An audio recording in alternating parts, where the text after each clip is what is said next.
yebya cinema industry ya wano wamunezebweru zonna lwakubadde nti era nzi nyongero bajjukiza nti eza wano zonna zimanyira tewaba era neneyongerera okuba omulanga okuva eri abantu bonna nti bannange mweyongera okulaka nti at least ko industry yaffe ya wano mujongerako ekyamagezi batya.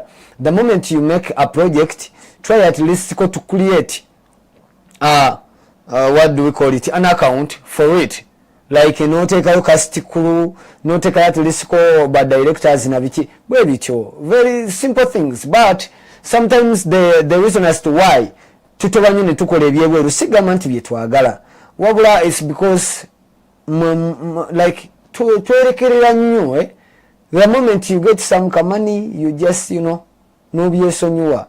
So waliwo ebintu ebimu ebikeeping abazanyi baffe nga tulisiko bakoledde ku profile eyakabi kitegeero oteekayo oko n'ogamba nti ono ye Dennis Muyanja musajja alina emyaka bwegiti era nga n'obusinema butonotono bw'abaakozeeko n'okola profile but ng'osinziddemu eyo project yennyini gy'abaakoze si kintu kizibu babikolanga naye mwana mwesule gwa nagamba. Anyways sijja kudda mu lulonda kambe ate indobere mu nnyama nga supu awola mubo bufu bwe bumunandyagadde neteeke mwasanjala nsobole okukutindigga ate olugendo olwandeese olwa sinema omanyi bodda mu kuyomba bayinza olowooza ne lwakyakayana nnyo lwaki buli wajja ntandikiddeko oko wali ku lukalu lwa Bulaaya as usual nga bamanya ate ensonga bwe tuzivuga waliwo director omu bamuyita Carol Richa Buki omukulu ono ya directing akasinema ke bayita 47 Rollins. 47 Rollins kazanyibwa omukulu Keanu Reeves abatamumanyi yazanya akina John Wick nazanya Matrix azanyi businema nkuyanja. So mu bufu obwo bwennyini omukulu oyo ate bamukutte eya directing sinema ezo yakwatiddwa ensonga yamukwasiza yali ya sente za Netflix. Netflix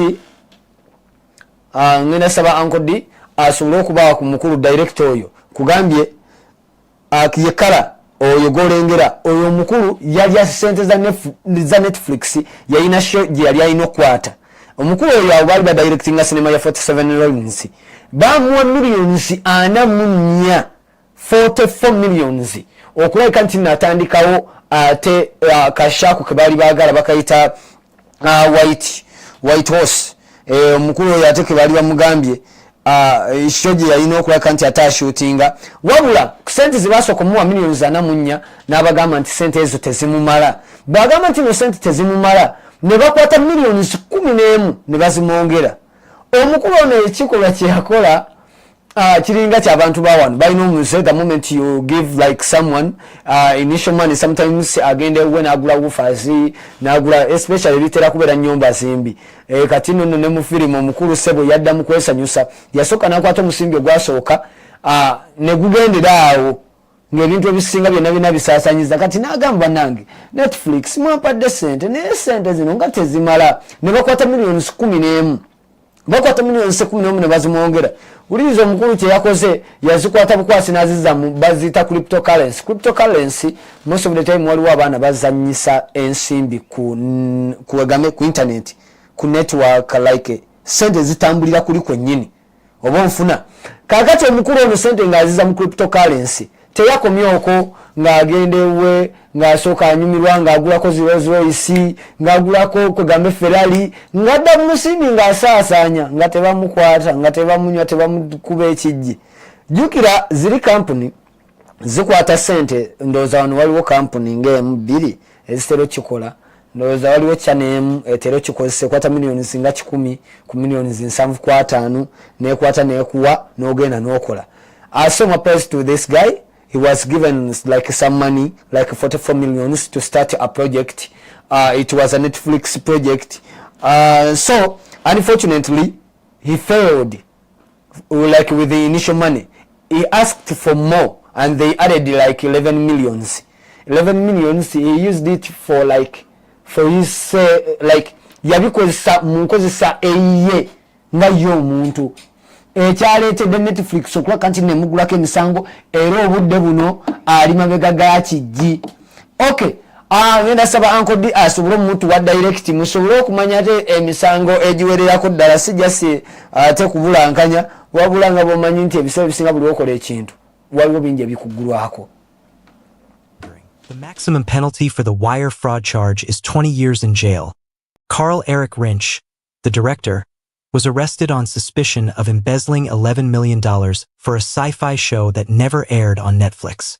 Instead, he used the money to invest in cryptocurrencies and make a number of extravagant purchases, including a Ferrari and a fleet of Rolls-Royces. In connection with what federal authorities claim was a plot to defraud the streaming behemoth, Carl Eric Rinch, a writer and filmmaker best known for directing the movie 47 Ronin, has been charged with wire fraud and money laundering. According to the prosecution, Rinch claimed he needed the extra money to finish the show, so Netflix gave him an additional $11 million after initially paying roughly $44 million to buy an unfinished series called White Horse. Prosecutors claim that instead of using the additional funds to complete production, Rinch covertly moved them to a personal brokerage account and used them for a string of unsuccessful investments that cost him over half of the $11 million in just 2 months. According to an indictment, the filmmaker subsequently invested the remaining funds in the cryptocurrency market, which turned out to be a wise decision.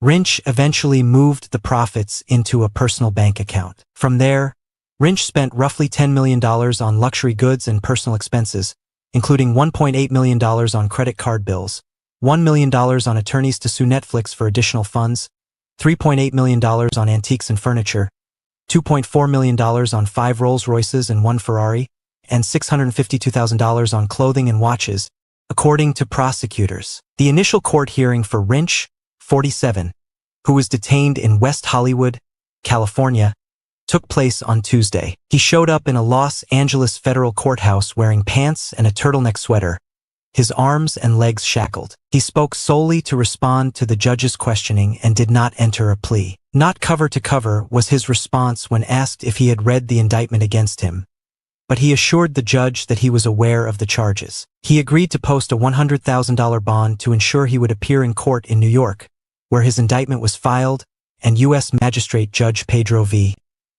Castillo authorized his release later Tuesday. Annie Carney, his recently hired lawyer, stated at the hearing that she had not yet heard the prosecution's evidence against Rinch and declined to speak outside of court. The allegations in this case are purely financial, she stated in reference to the conditions of his release. Rinch's court date in New York was still pending. Netflix chose not to respond. Rinch faces 5 counts of engaging in financial transactions involving property generated from specific illicit behavior, 1 offense of wire fraud, and 1 count of money laundering. The maximum penalty for the wire fraud charge is 20 years in jail.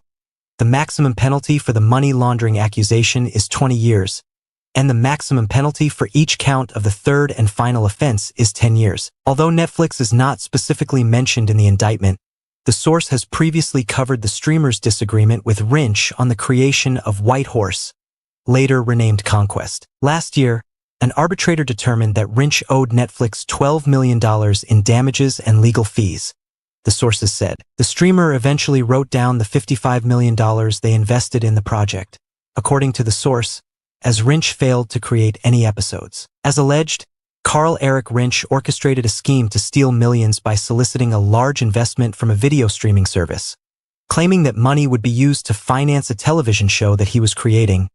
U.S. Attorney Matthew Podolsky said in a press release regarding the allegations. Rinch's arrest serves as a reminder that this office and our partners at the FBI are vigilant in the fight against fraud and will bring those who cheat and steal to justice. But that was fiction. Rinch instead allegedly used the funds on personal expenses and investments, including highly speculative options and cryptocurrency trading. Carl Rinch allegedly stole more than $11 million from a well-known streaming platform to finance lavish purchases and personal investments instead of completing a promised television series.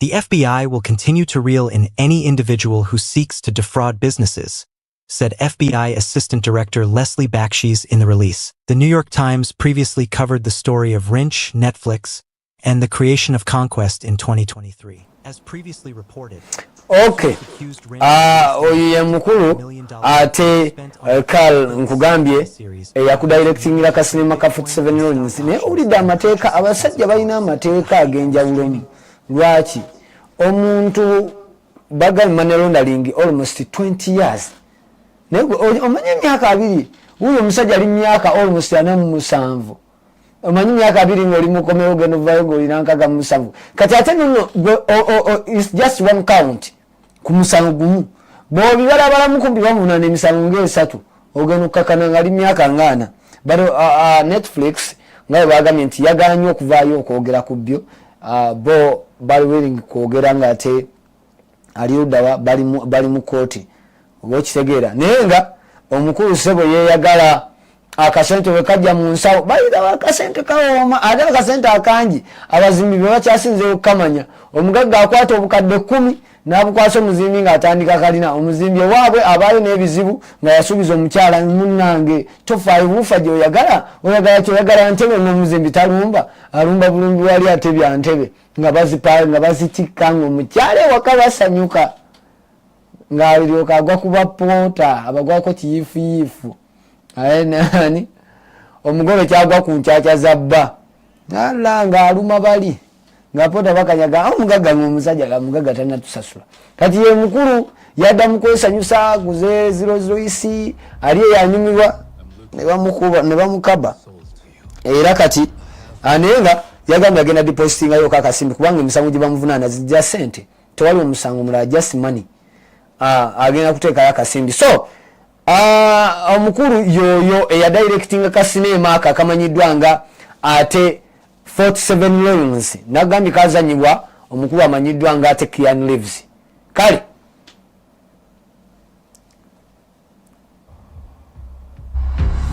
I'm looking for someone who was sold to you.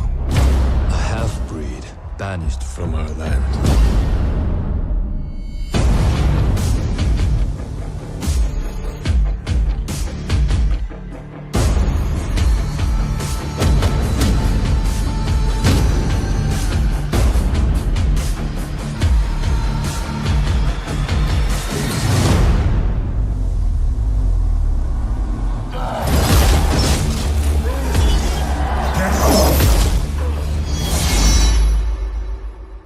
Why did you come for me? Those who enslaved you have taken over our land. Mountains of corpses will not stand in our way. We believe you are the only one who can help us. Their army is infinite. We are 47. If we do this, there's no coming back. The enemy will be watching.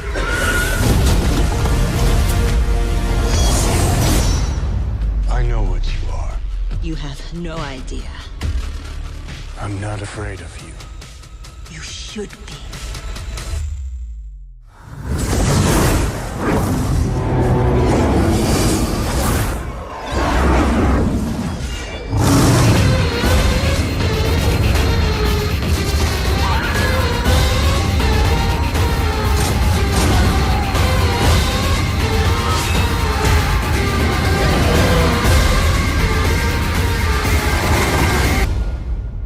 Your life belongs to us. Then take it if you can.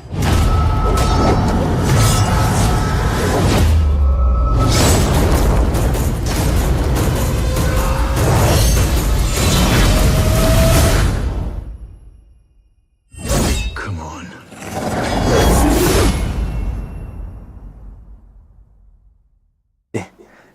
ako ke ka cinema ate ke mbadde njogerako akomukulu ate ke ya directing somo obufu omukulu eyaka directinze era nasibibwa omusimbi gw'abandi nange ninzeyo kampuni yamajje nja kuva mu Uganda ngende e Masaka gwate bamala okuwa milioni nze ne bampayo milioni eya dola mba nina kyenjagala yago omusajja okumanya okuba nti no almost obukadde 55 kuba nti nowabubulankanyizza obwa dola gwobukadde 55 ziringa zino sente za gavumenti zaffe eva billion tebalina yasaba mitwalo.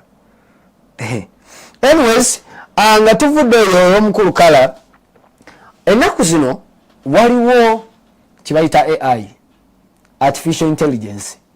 AI eno eyina ebizibu bingi ate eyina ebirungi bingi.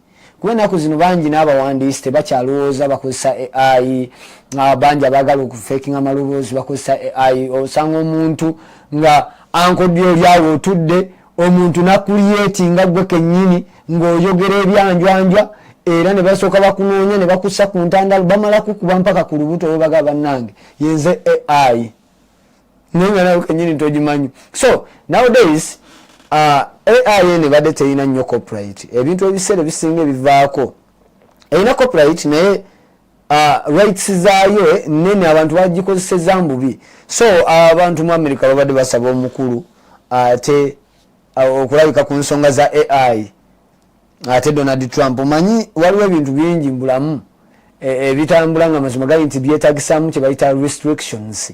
AI yesobola okwonoonera obufumbo bw'oggwe ng'omufumbo. Lwaki omusajja akwata n'agenda agikozesa ne bakyopinga ne bagira ali amagabaamu ate okifeesinga mukati. So abakulu okusobola okuleka nti at least abantu babeerako okwo n'obulamu obwabwe, at least ko buli muntu akuliyetinga ekintu kyonna kyonna amanye nti nno ye kennyini yaba akyekuliyetingidde era nga kibaako negundi eraga nti nno yakikuliyetinze. Bw'okikolera mu simu yo at least wabeereko akasigala kagamba nti Irene nagundi ye yatekoze ekintu kino. AI esobola okulaka nti nno etambula. Naye naawe nga bw'olaba bingi bibaze bakola. Omanyi oyo Donald Trump aliko emirerembe mingi n'ensi n'abantu bangi abamuwalana kati. So it's either oba kyangu nnyo okulaka nti ate omuntu akola kyonna kyonna kyakola mu ddoboozi mu kuyiiya wano twalaba waliwo abayimba nga radio naye nga ate si ba radio naye nga bakozesa AI. Osanga nsobola okwogera nga President Yoweri Museveni naye nga ate siriye. So basizewo ate basobole okussaawo amateeka ago agafuga AI. Nagambye mbikuleetera gwe kennyini n'obyewulirako atamanyi luzungu ne nkumenyeramenyera mu mpola mpola kubanga munnange ffe wano ewaffe basobola obikozesa bangi naye obirabika nti nate babissaako essira kiba kizibu. Kansaba ate producer asobola ate obituwa. In adapting. In an unexpected twist, a group of Hollywood celebrities previously critical of Donald Trump is now reaching out to him for support on crucial issues surrounding artificial intelligence, AI, and copyright protections. This appeal follows Trump's announcement of a substantial $500 billion initiative aimed at enhancing AI infrastructure in the United States, which is anticipated to create over 100,000 jobs. Prominent figures such as Mark Ruffalo, Olivia Wilde, and Ben Stiller, who have openly condemned Trump in the past, are now united in their request for his intervention. Their concerns focus on proposals from major tech companies like Google and OpenAI, which are seeking exemptions from copyright laws that would allow them to use copyrighted material without proper licensing. The celebrities argue that such exemptions could jeopardize the livelihoods of artists and undermine the creative sector. The letter signed by these stars underscores the necessity of maintaining strong copyright protections to safeguard the interests of creators. This shift in approach highlights the complex dynamics between the entertainment industry and political figures, illustrating how urgent issues can lead to unexpected collaborations. As the conversation around AI and copyright evolves, the outcome of this appeal remains uncertain. However, it emphasizes the ongoing challenges faced by the creative community in adapting to the rapid advancements in technology and the implications for intellectual property rights. The potential alliance between these Hollywood stars and Trump could have significant ramifications for the future of copyright law and its impact on the entertainment industry.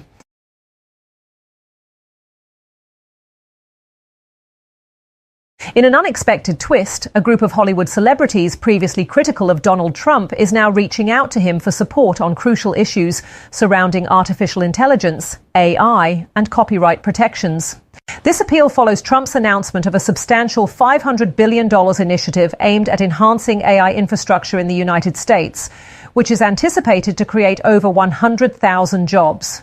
Prominent figures such as Mark Ruffalo, Olivia Wilde and Ben Stiller, who have openly condemned Trump in the past, are now united in their request for his intervention. Nsubira ategedde oba otegedde ensonga ziri ku AI. Nagambye AI eno artificial intelligence oba nkigereze ntya tukitwala nga kompyuta etegeera naye etegeera n'okusinga abasinga kyogibuuza kyekuddamu okuggyako ng'ogibuuzizza ebintu bya Richard. Waba ogibuuza ebintu bya Richard ebyo tebinyegako. Erina byeyogera naye waliwo ebintu bya Richard ebyo tesobola binyegako. Anyways, abagezaawo ate okulaga nti at least AI eyo ebeerako okozi copyright kubanga waliwo abasajja bangi beesobola okwonoonera. Naffe kennyini abamu omuntu seba akwata eddoboozi n'alisaayo n'okkakana ng'ate embeera ekutabukidde. Amawulire amalala agava ate mu nsiike ebya sinema. Omanyi waliwo omukyala bamuyita Star Heather. Olaba okubeera mu Hollywood buli omukyalootako. Ne bwobeera ng'oli mu Bollywood abasinga bonna batoba nnyo okutuuka mu Hollywood, ne bwoba oli mu Nollywood, ne bwoba oli wano ewaffe. Saagala nnyo lwaki ewaffe wano neewalawo nnyo kubanga tugiyite Parwood. Ate twalinawo Ugawood ate nga Ugawood kibiina kati ne weebuuza omuntu wakwatira erinnya eryandibadde nti lyerigatta ate firimu zaffe zonna ye n'alyetuuma ne balikiriza n'oddiwandiisa. Kale ne bakola Parwood ate nayo yennyini owningibwa by a certain group of people, not just as a country. Kale katugambe ne Parwood buli omu wano atoba nnyo okulaka nti atuukako mu Hollywood. Naye bantu bangi abali mu Hollywood ng'obulamu bwabwe bumu bukyankalana. Abamu ne batuukirira ekiseera ne babatiisatiisa, abamu ne batuuka ekiseera n'agamba omanyi Hollywood ngitadde. Ekijja kijje. So omukyala bamuyita Star Heather, bamuyita Thomas ate yali mu Star Heather. Omukyala ono yatuuka ekiseera n'ava mu Hollywood lwa nsonga y'abasitooka. Sitooka ye muntu ffe mu Uganda tumuyita kalemeera.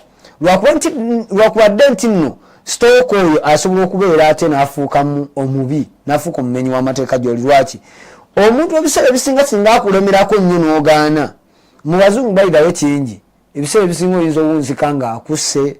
Kati so omukyalo ono bangi baali bamusitookingako. Nagambye era sitooka era asobola okubeera omuntu akuwalana naye ng'akutambulirako. Kale katugambe omuntu akutambulirako. Omukyalo ono ekyamujja mu Hollywood kyali ekyo basitookers nga basusse.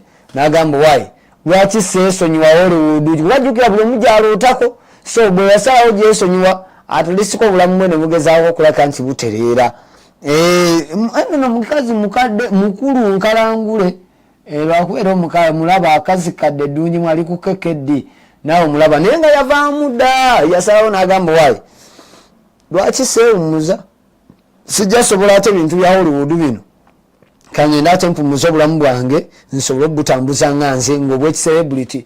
Manyi tutoba nnyo okufuna amannya gano okulaga nti ate tugabeezaawo naye bw'omala oddifuna ate nalyo lyennyini erinnya lituuka ekiseera ne likufuukira akabasa.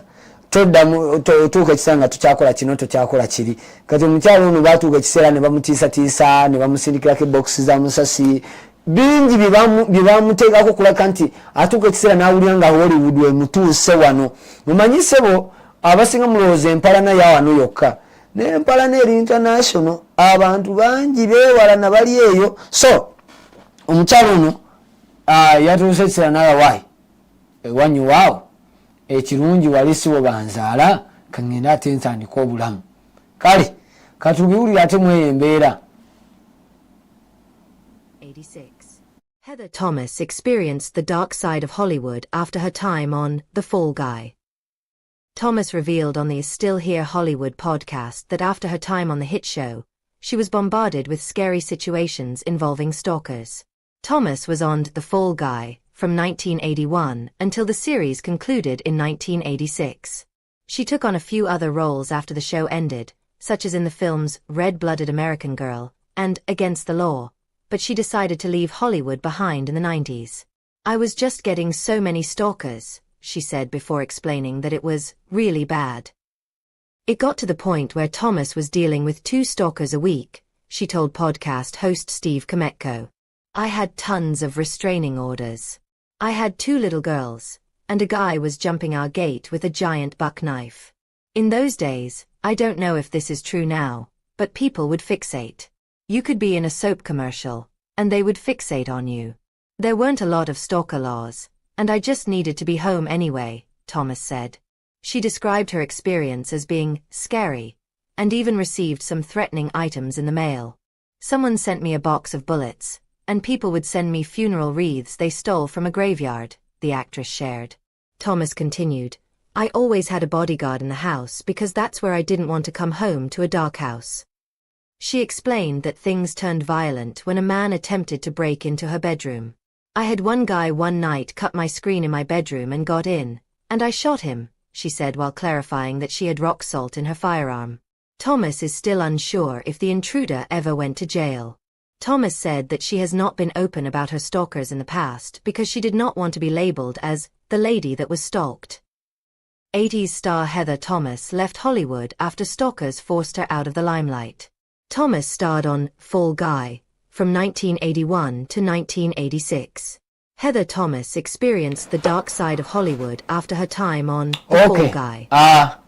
Nga bowulidde ate babadde banyonnyola omanyi waliwo abantu abamu nga tewandyagadde waliwo ebinnyanya bibatera okuwandiika ku bantu gundi munange kino kye kyamutuukako ne kimusula ate babazungu most of the time bafa nnyo ku bintu ebimu kogambe wano waffe oli ayinza ogamba njogeredde nnyo lwaki sibyesonyiwa ne bagamba ekyakuviirako okugwa kwali kwogerera naye mu eyo embeera yemu omukyala ye yawumudde yasazeewo ate Hollywood agyesonyiwe naye naffe ffenna gye tutoba okulaga newankubadde nze sirina nnyo kyamaanyi kyenjagaza tewali nnyo Hollywood nga tulina wano Paluud ogimanyi gwe Paluud osobola ogigereza ku bintu byonna ewana ebintu bya Uganda waliwo n'ebimu ebikusoberera anyway singa bwe nagambye oli ku Green Monday TV ate nga nakutegeeza oli ku Cinema Point Solobeza oli ne VJ Andre VJ Dandi oba alabika akyaliyo eyo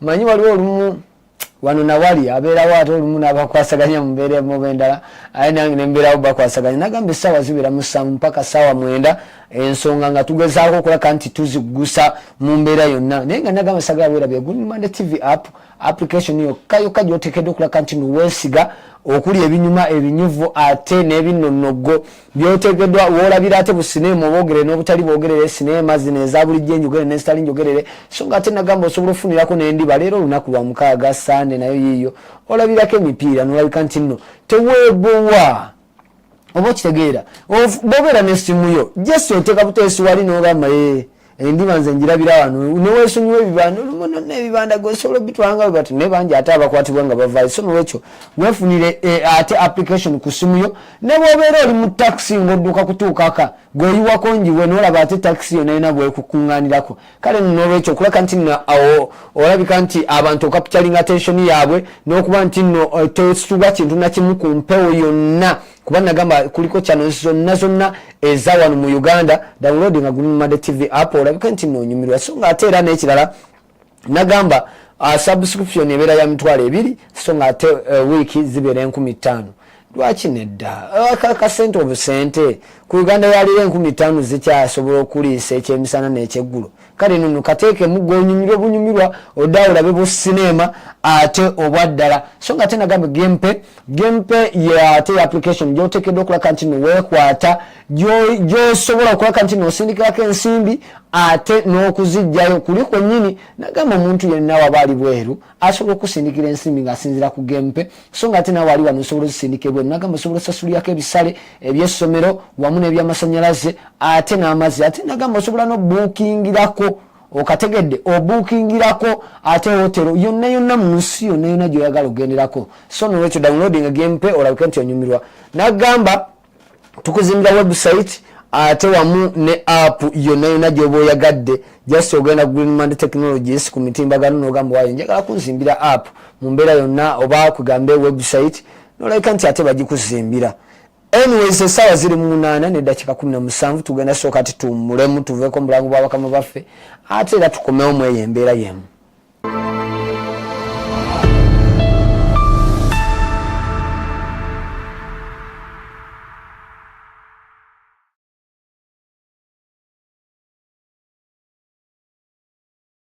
fast-paced world, we need a financial companion that can keep up with us. Welcome to the future of seamless financial transactions. Introducing GMPay, your financial companion. Send and receive money in an instant using the GMPay app. Paying for your child's school fees is not a hustle anymore. GMPay powers businesses with easy, fast, and secure in-store payment solutions. Integrate GMPay to start accepting payments online on your website or application. GMPay is not just an app, it's a lifestyle. Whether you need to transfer money, pay bills, or manage your bank transactions, GMPay is here to make your financial life simpler and more convenient. GMPay, your financial companion, designed to simplify your life. GMPay is available to download on the Google Play Store and the Apple App Store. Experience the future of hassle-free transactions. GMPay is powered by InterSwitch, which is regulated by the Bank of Uganda. Obudde bwe buvaako eddiba. Buli muntu afuba okulaba nga gusa ki ky'alina okukola. Mu mbeera ey'obugubi, ssaako n'okukakaalukana. Okunoonya ekikumi n'okubeezaawo abantu be. Naye essanyu n'akamwenyumwenyu biyitirira ng'olaba ki ky'osinga okwagala.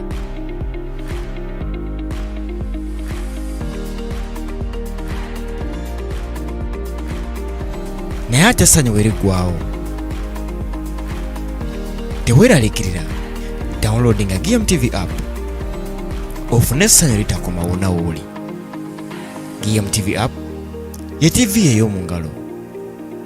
Eriko obuzannyo ne firimu enjogerere ssaako n'emipiira. Ate ng'osasula nusu 10 olunaku, ate $2 omwezi kasita obeerako ne datawo.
Okay. Dakiika zino 21 akaita ku ssaawa 8. Cinema Point Solobeza Vision with the incomparable nza kyakirimu era nga bonna gamba nja kibeerangamu ever.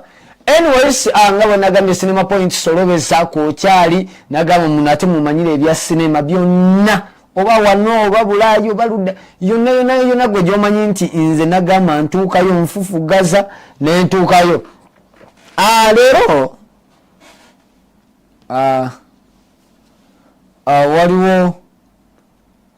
waliwo sinema nga 2.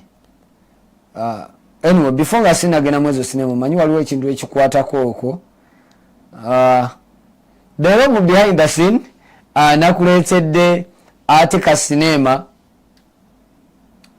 bakayita bino biyindi omanyi bino biyindi dandiya bitegera obulungi kati biina amanya oba kibikoze bitya sanchuti biri awo tebitegereke amanya gabwe anti bwe gatyo bwe bagatuma la vilo bagatuma biri awo nego kyomanya lero nakuletedde ekiyindi abasinga mwena kimwalaba obulabi oba kyemuze mulaba nga nammwe kenyini temumanyi batebe bakikola omanyi India zezimu kozo industry bayirawo zikyasinzeeyo lwakuba abantu temukimanyi ng'ogyeko Hollywood ne Korea eno India zezimu kwezo oba kibayita Bollywood zezimu kwezo like mu film fraternity ezikyasinzeeyo software wakabi abo abantu boolaba bakola ebintu nabo kenyini byotasuubira naye abasinga mu bajeregereza ne mugamba mbu simanya biki buyindi erina bwekola that is their touch by the way if you don't know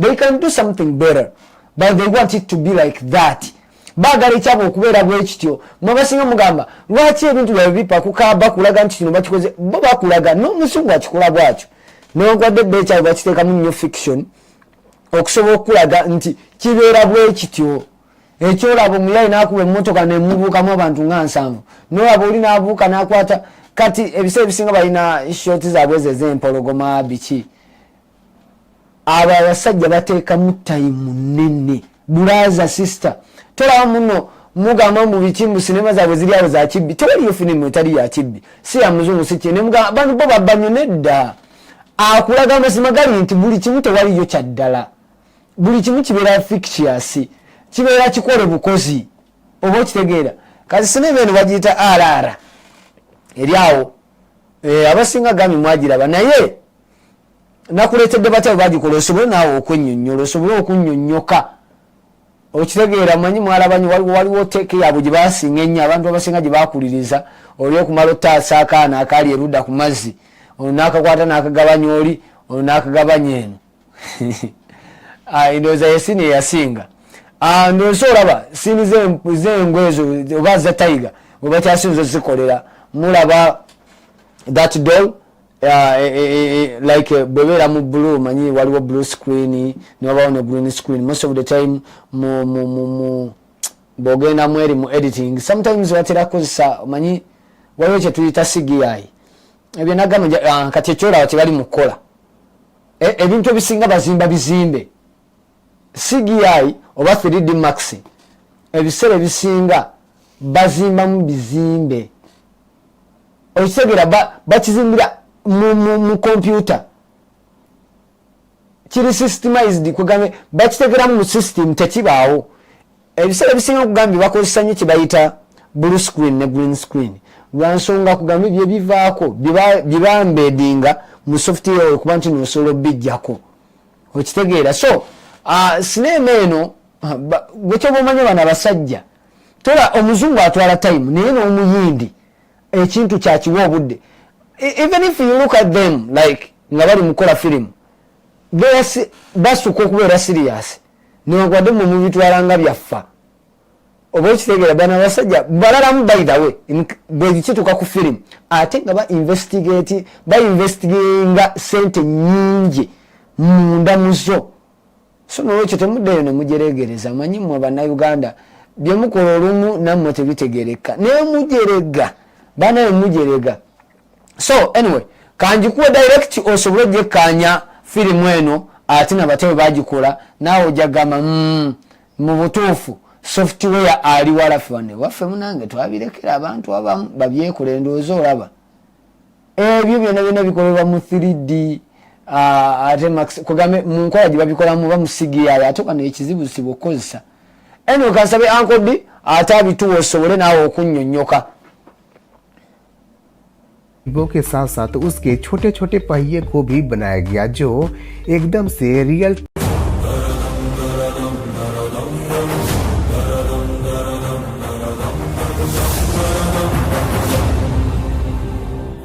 दोस्तों इस वीडियो में हम आपको साल 2022 की एक blockbuster movie RRR का behind the scene दिखाने वाला हूं कि किस प्रकार से इस मूवी का शूटिंग किया गया था और RRR मूवी में कौन कौन से सीन को CGI और VFX की मदद से बनाया गया है, यह भी हम इस वीडियो में देखेंगे। आपको यकीन नहीं होगा कि CGI और VFX की मदद से बनी मूवी की शूटिंग किस प्रकार से की जाती है और इसको बाद में कितना बेहतरीन विजुअल दिया जाता है। आपने भी इस मूवी को तो जरूर देखा होगा। यह फिल्म एक काल्पनिक कहानी पर आधारित है जो भारत के स्वतंत्रता सेनानी अलूरी सीताराम राजू और कोमाराम भीम के इर्द गिर्द घूमती है।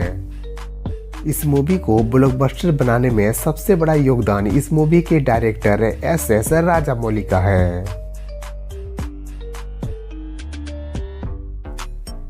बाहुबली 2 और इस मूवी को बनाने वाले राजामौली सर को अगर आप एक अच्छे डायरेक्टर मानते हैं तो इस वीडियो को एक लाइक जरूर करें और इस वीडियो को पूरा अंत तक जरूर देख लें।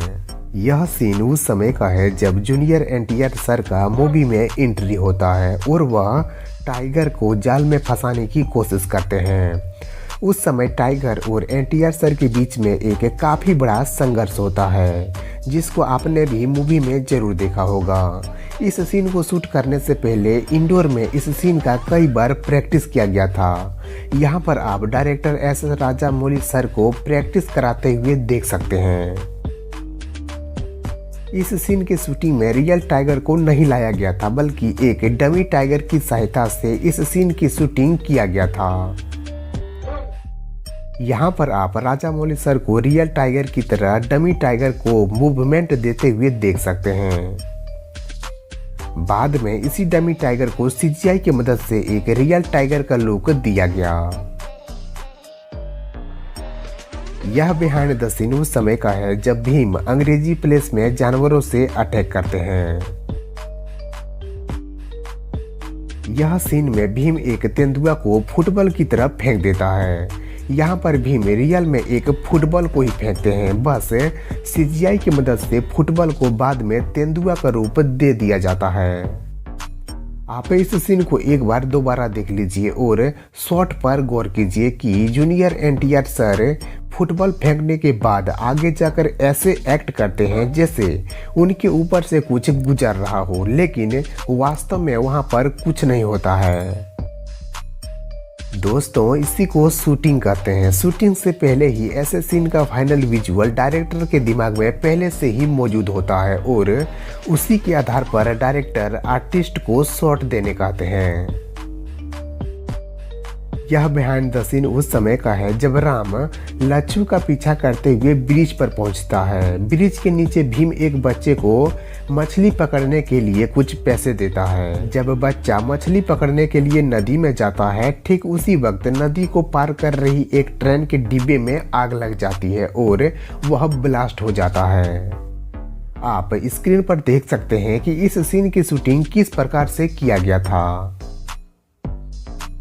इस सीन का शूटिंग एक सेट तैयार करके किया गया था, मतलब कि फाइनल सीन में दिखाया गया नदी, पुल और आग, यह सब CGI की मदद से ही बनाया गया था। दोस्तों, इस सीन में जो ट्रेन का डिब्बा दिखाया गया है इसे वर्जीनिया USA में वेल ट्रेंड वर्करों के द्वारा बनाया गया था।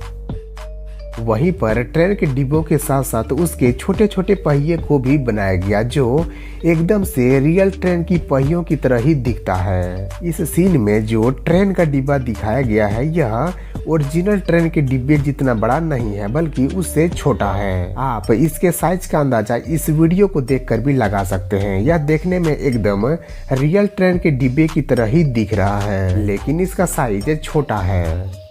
वर्जीनिया में कुल इसी तरह का 24 डिब्बे को बनाया गया और इसको वहां से शिप की मदद से इंडिया लाया गया। फिल्म में दिखाया गया एक्सप्लोजन वाली सीन की शूटिंग अलग जगह पर और रामचंद्र जूनियर NTR के इसी सीन में दिखाया गया इस शॉट की शूटिंग अलग जगह पर किया गया था। बाद में दोनों सीन को मर्ज करके एक फाइनल सीन बनाया गया। ट्रेन के डिब्बे में लगने वाली आग को भी CGI की मदद से ही बनाया गया था, जिसका एडिटिंग आप अपने स्क्रीन पर देख पा रहे होंगे। दोस्तों इस सीन का शूटिंग और भी अलग अलग पार्ट में किया गया है, जिसमें से एक पार्ट यह भी है जब राम और भीम बच्चे को बचाने के बाद नदी में कूद जाते हैं। देखिए इस सीन की शूटिंग किस प्रकार से किया गया था। यहाँ पर आप देख पा रहे होंगे कि रामचरण और एनटीआर सर को रस्सी से बांधा गया है ताकि पानी के अंदर अच्छे से शॉट दे सकें। बाद में एडिटिंग के समय रस्सी को हटा दिया जाता है। यह बिहाइंड द सीन उस समय का है जब राम अंग्रेजी स्कॉट के गाड़ी पर प्लानिंग के साथ एक पेड़ को गिराते हैं। स्क्रीन पर आप देख पा रहे होंगे कि इस सीन की शूटिंग के लिए पेड़ को सीजीआई की मदद से ही बनाया गया था और आप यह भी देख पा रहे होंगे कि गाड़ी को रस्सी की मदद से खींचा जा रहा है। साथ में गाड़ी को क्रेन की मदद से ऊपर उठाया गया है। आप ब्लू बैकग्राउंड के पीछे खड़े क्रेन को भी देख सकते हैं, जिसके जगह पर बाद में पीछे खड़े पेड़ों की तरह ही अन्य पेड़ को बनाया जाता है। मूवी के क्लाइमेक्स में जो सीन दिखाया जाता है ऐसा लगता है कि इसकी शूटिंग किसी जंगल में किया गया होगा, लेकिन दोस्तों ऐसा नहीं है। क्लाइमेक्स सीन की शूटिंग इंडोर स्टूडियो में ही एक खतरनाक जंगल का सेट तैयार करके शूटिंग किया गया था। यहाँ पर लड़ाई करने के बाद एनटीआर सर बाइक पर बैठकर निकलते हैं। आप भी एनटीआर सर को बाइक पर बैठते हुए देख सकते हैं, लेकिन दोस्तों असल में वहाँ का सीन कुछ और ही था। देखिए एनटीआर सर जिस बाइक पर बैठकर वहाँ से निकलने की सोचते हैं उसमें चक्का ही नहीं है।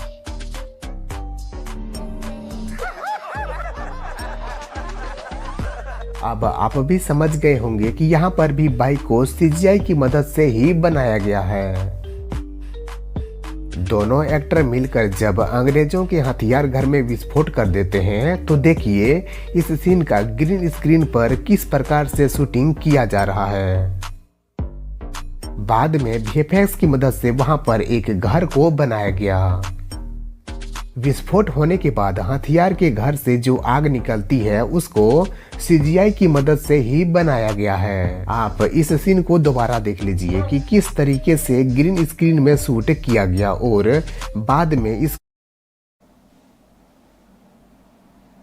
Okay kale nawe nga bwolabye manyi sinema munyumirwa nene mutamanya zikolebwa zitya fe wano waliwo esigiya waliwo software omusibu okukola ekitegeera bingi kati aba basajja batekinga time. That's why ebisere bisinga balina omuze ogugamba nti firimu bagenda gifulumya mu mwezi gwa kumeka mu mwezi nga gwa kutaano mwaka ogujja. Lwaki balina bingi bye bateeka mu bintu byabwe kugambe balina ennaku balina ebintu bingi byaba beetaaga okulaka nti ate babiteekamu. So n'olwekyo egyo bayita RR ndowooze kati mukitegedde sinema eyo bw'ati bwe yakolebwa. Anyway before ate sinagenda ku kiddaku bannange nandyetaalisa okulaka nti njagaliza amazaalibwa eri mwena mwena abagawezezza olunaku lwolwaleero abaakaweza emyaka 25 n'okudda waggulu mukimanye nti munnange endebe y'emyaka egenda tuuka ekiseera awo obulayo emyaka 5 ove mu nsonga ezisinga. Anyway nkwagaliza amazaalibwa naye gacelebratingeko ate n'abakulu abo ab'amaanyi mu nsonga zino.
Okay, kale.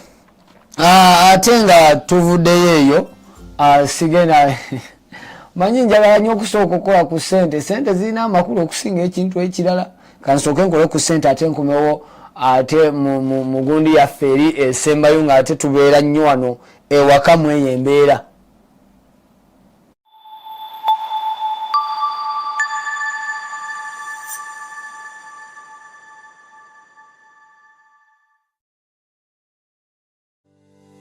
In today's fast-paced world, we need a financial companion that can keep up with us.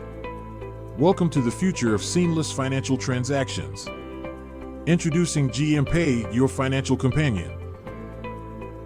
Send and receive money in an instant using the GMPay app. Paying for your child's school fees is not a hustle anymore. GMPay powers businesses with easy, fast, and secure in-store payment solutions. Integrate GMPay to start accepting payments online on your website or application. GMPay is not just an app, it's a lifestyle. Whether you need to transfer money, pay bills, or manage your bank transactions, GMPay is here to make your financial life simpler and more convenient. GMPay, your financial companion, designed to simplify your life. GMPay is available to download on the Google Play Store and the Apple App Store. Experience the future of hassle-free transactions. GMPay is powered by InterSwitch, which is regulated by the Bank of Uganda. Weetaaga ekibanja kyo eky'okumutimbagano. Kaakati nno banno aba Green Monday Technologies beesowoddeyo okuzimbira website oba ekibanja kyo osobole okulanga omulimu gwo oba bizinensi yo. Oluwa ssomero, oba oli ssekinnoomu, oluwa kampani, oba oluwa bizinensi. Weegatte ku banno aba Green Monday Technologies basobole okuzimbira website olange bizinensi yo. Tujja kuzimbira ekibanja kyo eky'okumutimbagano ate teweerabira kebe application tujja gikolera. Graphics naye tumukwasaganya. Muje tubazimbire ebibanja byammwe eby'okumutimbagano kye tuyita website. Batuyise aba Green Monday Technologies era nga musobola tufuna ku kibanja kyaffe ku info@greenmondayinc.org. Batuyise aba Green Monday Technologies abasaale mu nsonga za tekinologiya mu ggwanga erya Uganda.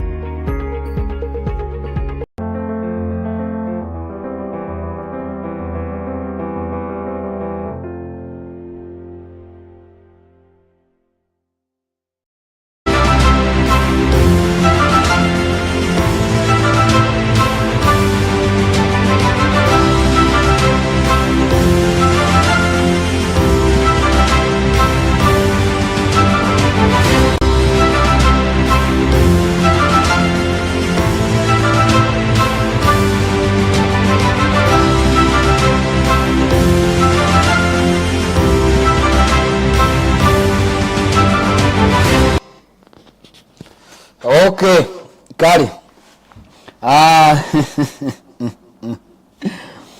Manyi bino byetuzungana olumu obeera onogamba why. Togire olina gamba ojjajira. Anyways, dakika wasigadde 19 ate okuwera essaawa 9 ate nga nagamba ku ssaawa 9 youth moment abaakiyingiramu eyo embeera. Before nga sinavaayo ate gye tuvudde nagambye oli ku cinema point solobeza VJ Andre the incomparable nzaakutte saagala ate nga nagamba buli wa mukaaga essaawa zibeera 7 mpaka ssaawa 9 ate tubeerawo nga tukikwasaganya nagamba ebikwatagana ku cinema zonna oba zaawano oba zaawa mweyo embeera naye lwakubadde nti abantu ba wano nyongera okubajjukiza nti fulano munange tusinzira ku ba followers okitegedde abantu boyina ku YouTube be bakola amakulu ojja kudda okole filimu weewande nga gwe bwemanyi naye amangu nga tolina ate market ya ground market oba tolina kyoli kulwensonga nze nabagamba osobola okukwata abaromantic babiri noleeta n'abeeyita aba uptown notekali abaromantic ng'abantu aba uptown tebabamanyi so nolwekyo nabagamba mwejjengayo ate olumu musobole ozanye ne ku zino sinema ze muddako ne mujereegereza ngamba mu aba uptown. Anyways, singa sinakomawo nnyo wano waka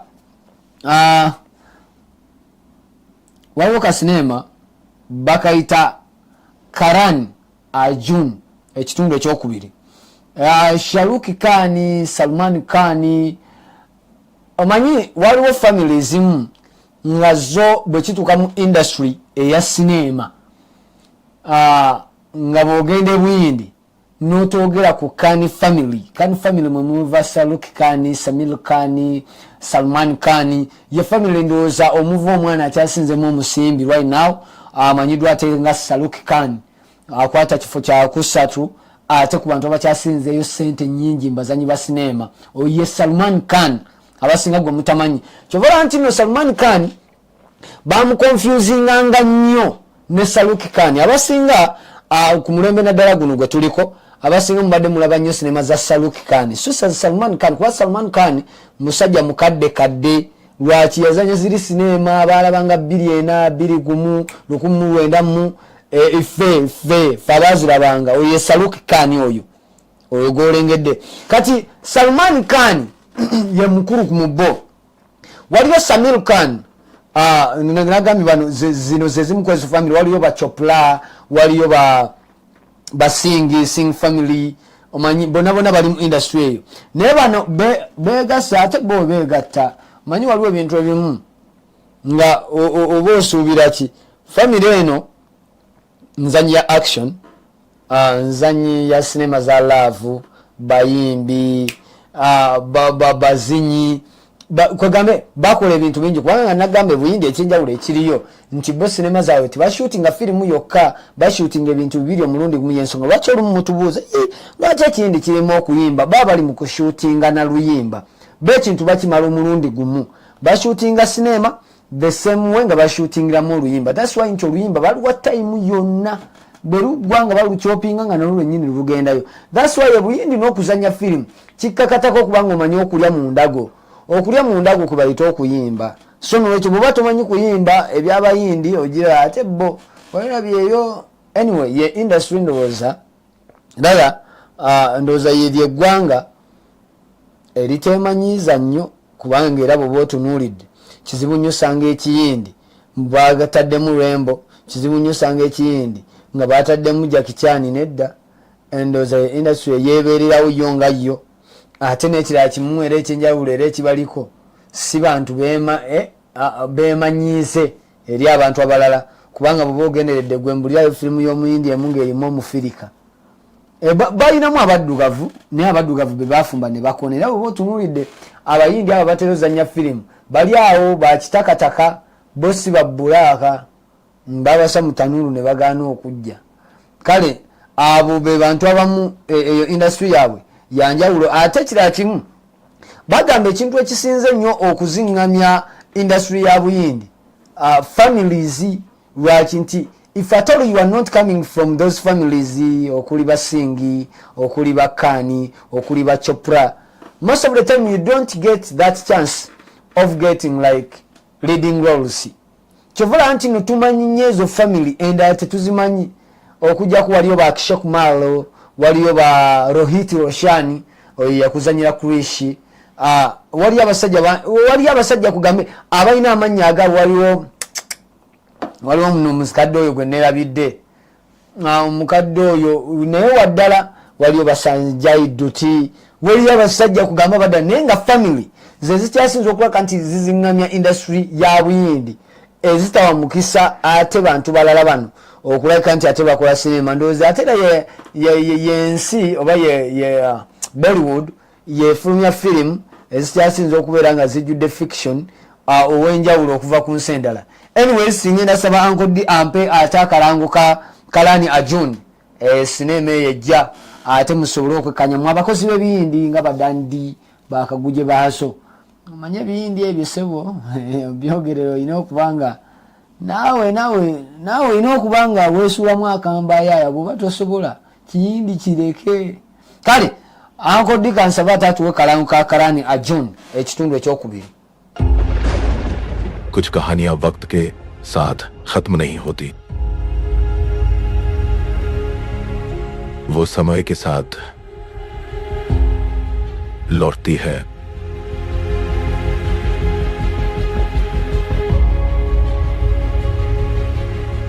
जिस अन्याय की शुरुआत पिछले जन्म में हुई थी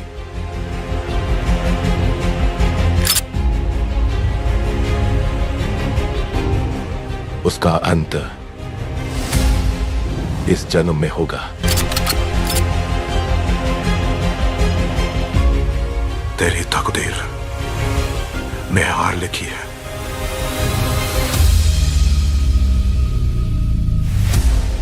और मेरी तकदीर में तेरा अंत।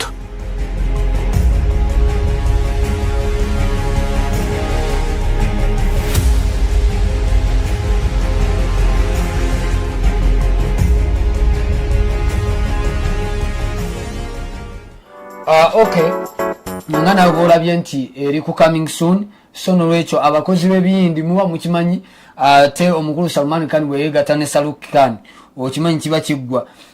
N'abagambye leero natambuliddeko ebuyindi, waliwo kasinema kalala bakayita Vera Dara Soram. Bino mbyogera bigambo bya luyindi kuba bwe waabwe munange tebatijja nagambye ensi yeemanyi buli kyali ekikolera mu lulimi lwayo mu buli kintu. Va ku luno olugezigezi lwaffe olwa wano abasajja ne bagamba okugulako firimu naye nga se balinga abakulimba. So kasinema kano bakayita Vera Dura Soram. Nawe katulaba ate akalango kaako mweyo embeera akadde kantwala kantindiggwa.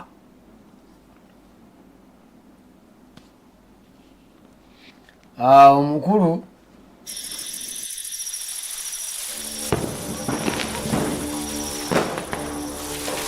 அண்ணே ஒரு 10-15 பேர் இருக்காங்கண்ணே, சீக்கிரம் வேலையை முடிக்கலாம், ரிஸ்க்குண்ணே.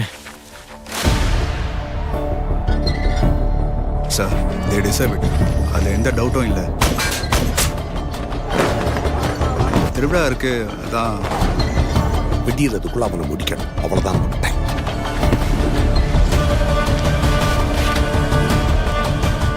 போட்ட பிளான் கரெக்டாக நடக்குது, எங்க எதுவும் மிஸ் ஆகக்கூடாது. காளி எங்கடா இருக்கா? எங்கன்னு இருக்க நீ? உனக்காக தானே வெயிட்டிங்க.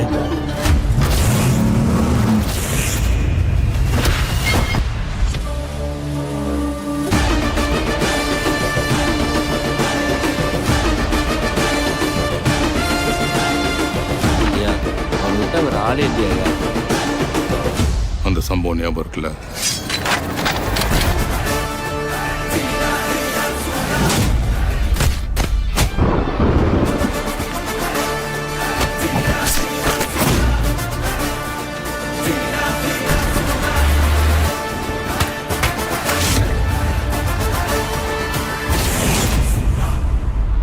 விசாகத்தில் நான் பார்த்துக்கிறேன்.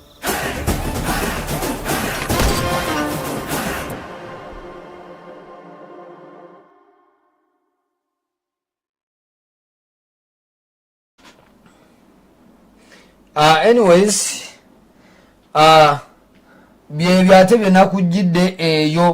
Omanyi wano otunulira olumu omuntu oyinza okuddayo ne weebuuza waso munnange waliwo ebintu bingi ebiba bitambulira mu ggwanga ate buliwo ndaba nga nnyongera okukakkana. Waliwo olumu ebintu ebimu ebiba byatukuba enkyukwe, especially nga ate mweno week olunaku lwabadde lwakuna ate tulina munnaffe ng'abazanyi ba firimu, nga ba film producers, nga ba film makers, nga ba film directors, ate the same way nga industry at large.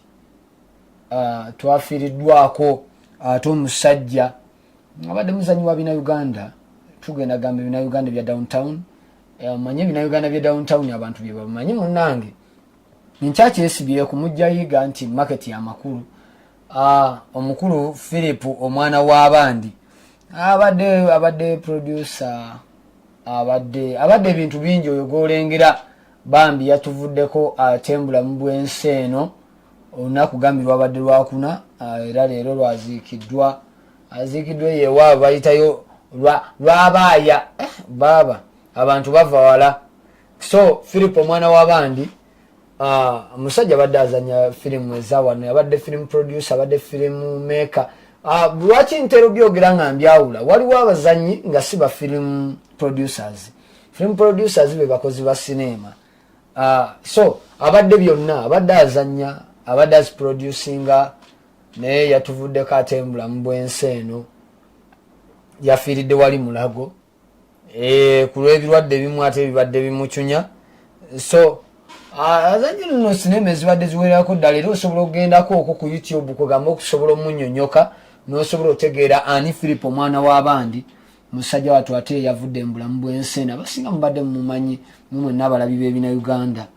Katusabe ate omwoyo gw'omugenzi omukama agulamuze kisa mweyembeera ate ebyamusomako byonna asobole bimusonyiwa. So mumwe n'abadde bamumanyi gwe n'abadde alaba ebina Uganda omusajja oyo yatuvudde ate ku maaso. Anyway, engeri akadde gikantwala kanti ndiggwa ng'omusezi ayita mu lukande si nagambye nfaayo nnyo ku budde ate okusinga ekintu ekirala kyonna. Sawa wasigadde dakiika 6 okulaga nti ate tuyingire essaawa 9 twolekere youth moment. Gambye cinema points solobesa kwobadde ne VJ Andre naye ng'ate era nagamba saagala weerabire bannange gwe wonna ng'olina bizinensi yo gireete bizinensi tugikulangire ekintu nze nkigamba wano wennyini ate mu bizinensi showcase olunaku lubeera lwa Monday paka olunaku olwokuna n'omusajja Mulondo Williams abeerawo okulaga nti no bizinensi ogiranga n'ogikuba abantu mu maaso ne basobola okulaga nti ate bagitegeera okitegeera nagamba gireete waliwo embeera gy'otategeddwa okulaga nti ate obeeramu eyo bizinensi abantu beetaaga ogimanya okategedde bizinensi abantu beetaaga ogimanya gireete wano tugikulangire ate era olagibwe n'okulagibwa onnyonnyole n'abantu omanyi waliwo challenges bantu bangi ze batamanyi so n'olwekyo gireete gambye bizinensi showcase ebeerawo okuva Monday paka olwokuna essaawa ebeeremu paka ssaawa 2 naawe yeetaaga okumanya ku bya bizinensi era wennyini woba olina okubeera okulaga nti ate omanya ebisingawo. Nagambye Green Monday TV app gyotekedde okulaga nti ate weekwata kuliko channels zonna essaawa wano wamu ate kugame ebiyigiriza ebisomesa ate wamu kugame n'oteebowa nagambye nendiba kweri gwe n'omwagazi w'akapiira so nga ate nagaye kuliko sinema enjogerere nezo ezitali njogerere kubanga waliwo abantu abalina olugezigezi ani alaba ebyogerere gwe naawe kenyini owoomerwa wabula mu ekyo nagamba nze nkubuulira amazima kiba kyebiri subscription so nga ate wiki zibe 15 gidownloading olabike nti nanyumirwa ate nga nagambye game page otekedde okulaga nti nate osaabalizaako ensimbi okuva ebweru w'eggwanga ne wano nagamba ekyo ekintu kikuyambako nnyo okuba nti nate tosimba line mu banka sente zituukira ku simu nolabika nti ate oziswapinga ne zigenda ku mobile money tesosola Airtel MTN zonna line ate osobola oziteekako bw'oba omaze oreceiving ku game page so nga ate nagambye osasulirako ebisaala eby'essomero eby'amazzi wamu n'amasannyalaze mmwe embeera so downloading nga game peg waina ate Google Play Store na waina App Store gwa iPhone ekintu olabike nti nokikwasaganya so ate nagambye tukuzimbira ne website website kibanja ky'omutimbagano kotimbira business yo ne bamanya features kye ziri mu maba hotels mwabalina kugambe ebifo ebyebbeeyi mwabalina amasomero mujje tubazimbira website nagambye osobola okuapplyinga ku Green Monday Technologies nola nti nate osaba so nga ate osobola okujja ne wano okulira na kooti noba ate nga otufuna bulambalamba kale mmwe n'ababaddeko mubadde mukola kyamaanyi oba okitegeera so nga ate sagala mwerabire Ojo Real Estate Ojo Property Masters and Real Estate Uganda nagamba kolabika nti nate ogenda ne wegulira ettaka mu mbeera yonna ogula ettaka akina nti olyetaaga bombo olyetaaga nansana olyetaaga osobola odifuna ku Ojo Property Masters and Real Estate Uganda nolabika nti nate osobola odisasula ne mutundu emyezi 6 ensonga nolabika nti nate oziggusa myezi 6 ng'ettaka lyo limazeewo ng'owona obupangisa so nga tenagambye nawe yeetaaga enju akina apartment za kusulamu oyagala kulabika nti noweewonya mbu simanyi ono broker njaaya oyagala kulaba ku nju batya bwefaanana downloadinga Ojo Real Estate app olabike nti no onyumirwa ebintu obifunira kuli direct nawe ayagala booking ekifo kyonna onyiga bunyizi Ojo Real Estate app nolabika nti nogifuna so nga nawe ayagala okumanagingira ekifo kyo nagambye weekwate aba Ojo Property Management olabike nti ate owona mbu simanyi omupangisa yadduse ne sente zange nedda Ojo ekintu ekiggusa omupangisa tasobola kuddukana sente zo gwe sente ozifunira ku akawunti ate abapangisa obo bafuna naba yakavamu ng'omulala ayingira so nolwekyo weekwate Ojo Property Management ensonga ate balabike nti no bakumanagingira ekizimbe kyo oyina kina apartment simanya mizigo gya lukalala gikyakulemeza nagana abapangisa bambazibuzibu kati okwewonya egyo nagyo n'emigozo bano weekwase Ojo Property Management ate balabike nti no bakumanagingira ensonga ezo anyway say avija and the incomparable mwana gye musinze ambagala nyi bannange omwezi gwo tugukubye olukumu mutwe kubanga wiki ejasimanyi ate tunaba tukyagulina Ramadan ye kyatambula wamwache n'ebisera byakalema nga abakatuliki bagamba bonna bwamu wegamba abakatuliki bali mu kusiiba n'abayisiramu bali mu kusiiba kitegeeza guno omwezi gubadde gwa mukisa emirundi wagindaba kale nno mwongera okusiiba nze munange nina alusa munansonyi wansula busuzi sisiiba sibala atabula goge mazima nina alusa emisana sobola kusiiba kale akukamera kubaddeko ate omukyala mama Ishan ate wamu ne Irene songa ate mu studio wabaddeyo Uncle D awo tubaddeyo okola kanti nate tukikwasaganya tusingana olundi akumata kumira mpeera niwankubadde tuwa ekimu ekyekumi mu kyaki